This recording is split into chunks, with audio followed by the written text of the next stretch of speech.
Mengingat bahwa tidak hanya COVID-19 yang masih menjadi masalah kesehatan yang utama di Indonesia, maka kami, mahasiswi program studi D3 Teknologi Laboratorium Medis, Poltekkes Kemenkes Kupang, kelompok 1, akan membahas tentang masalah kesehatan serius seperti penyakit DBD, penyebabnya, gejala penyakit DBD, penanganan, dan juga pencegahannya. Berikut adalah penjelasannya.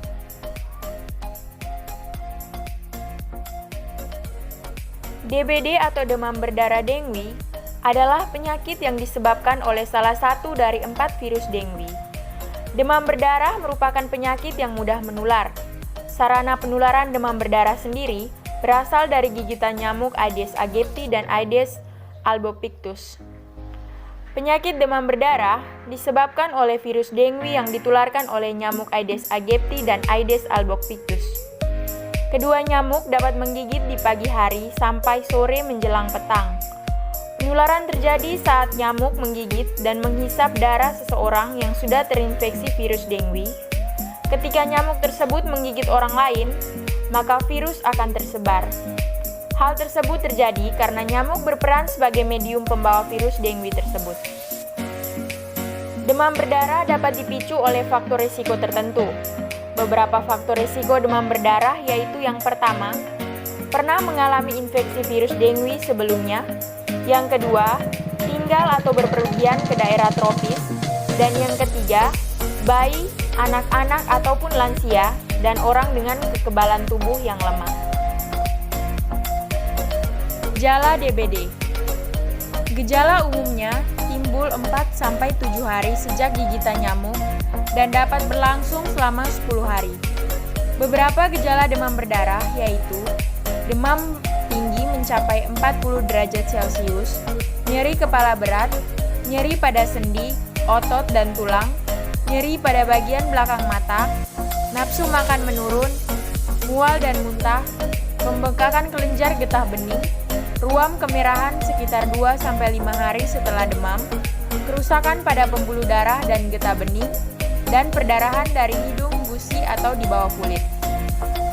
Saat demam berdarah terlambat untuk ditangani, maka komplikasi akan terjadi.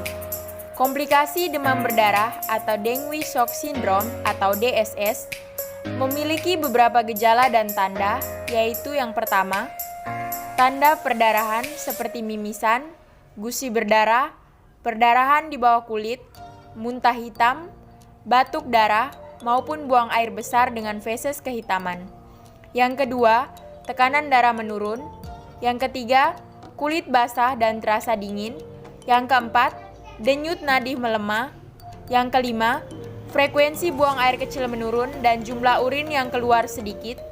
Yang keenam, mulut kering. Dan yang terakhir, sesak napas atau pola napas tidak beraturan.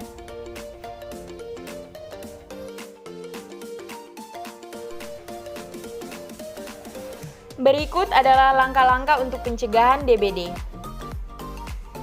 Langkah pertama yaitu dengan gerakan 3M.